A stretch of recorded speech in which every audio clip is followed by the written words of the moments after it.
Todas as pessoas esperam e fazem essa pergunta, especialmente em um curso de filosofia ou de história das religiões, mas se você não acredita em Deus, qual o sentido da vida?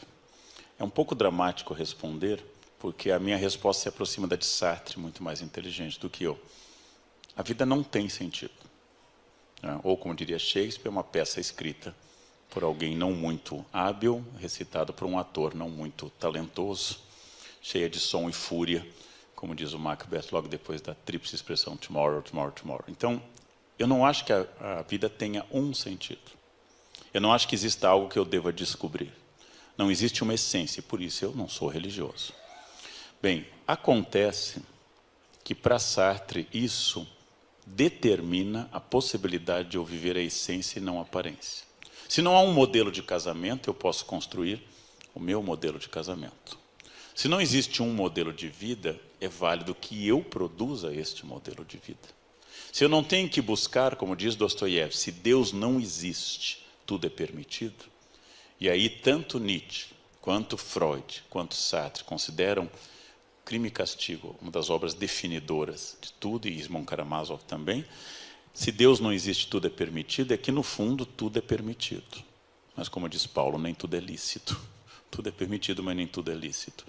Então, não existe um sentido determinado e não existe um sentido pré-determinado, porque um sentido pré-determinado, para mim, que não sou religioso, significa uma história escrita que vai eliminar meu livre-arbítrio. Não importa o que eu faça, eu estou cumprindo uma vontade prévia de um ser onisciente que determinou isso. Não ter sentido é que torna tudo isso fascinante. E aí me diz, mas quando morrer acabou? Eu disse, tomara, essa é a coisa que eu mais espero, do fundo do coração, porque se continuar depois é trabalhoso. Então, morreu, acabou, foi bom. Eu amo a flor natural porque ela morre. Eu detesto a flor de plástico porque ela não morre, porque ela fica lá juntando pó, e eterna, não murcha, não passa. Então, uma só vida e vivida intensamente de acordo com o plano que você estabelecer, que tem que dialogar com os outros, porque senão faz parte da má-fé sartriana, tem que dialogar com os outros, não é, eu não posso passar por cima dos outros. Esta vida tem sentido em si, e não no outro. Num texto célebre de outro rabino, A Alma Imoral, que eu vou ter o prazer de comentar quando for o aniversário, a Clarice me convidou no nosso cruzeiro no Rio Negro para dar uma palestra no aniversário da peça A Alma Imoral, e lá tem uma passagem que muitos daqui devem ter visto. Um sábio rabino, entrado em anos de sabedoria, grande comentarista da Bíblia, está morrendo e os alunos perguntam, qual é o sentido da vida? E ele diz, a vida é um cálice emborcado. E aí vão passando a mensagem, é um cálice, é um cálice, é um cálice, e chega no último, diz, o que significa isso? E aí volta a mensagem, o que é, até o rabino, e pergunta, o que significa isso, Rabi? E ele diz, então não é um cálice. Uma resposta profundamente rabínica, né? O judaísmo gerou muitos rabinos e muitos advogados, que são uma coisa muito parecida, em algum sentido, como intérpretes do texto. Né? Então, eu não vejo sentido algum na vida. Isto me deixa profundamente livre, alegre e leve. Ter passado pela experiência da morte dos meus pais me traz a memória do amor que eles cultivaram por mim, memória dolorosa, inclusive, até hoje, mas que tudo o que eles foram está presente na minha memória, ou nas fotos, ou nas coisas que eu ainda tenho deles. Nada mais.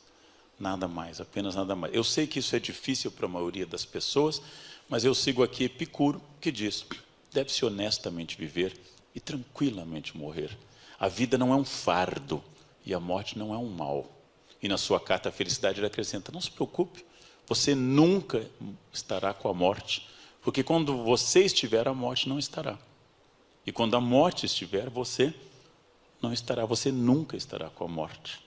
Então, tranquilamente, diz meu amigo Drauzio Varela que todos os pacientes que diziam o que eu digo, não tenho medo de morrer, não tem problema nenhum, na hora H se borram de medo, diz o doutor Drauzio, que assistiu muito mais mortes do que eu assisti. Então, talvez na hora H eu desminta tudo isso, né, e vá me valer de alguma outra coisa. Mas nesse momento, realmente, a grande alegria da existência é que não há algo pré-determinado, nem sentido, nem direção. Eu sei que isso é um pouco difícil para quem é religioso. E considero, sem nenhuma ironia, que a convicção religiosa, que tudo que me acontece faz parte de um plano maior, é um dos maiores consolos que a vida humana pode ter encontrado. E aí explica porque nós temos tantos religiosos e tão poucos ateus.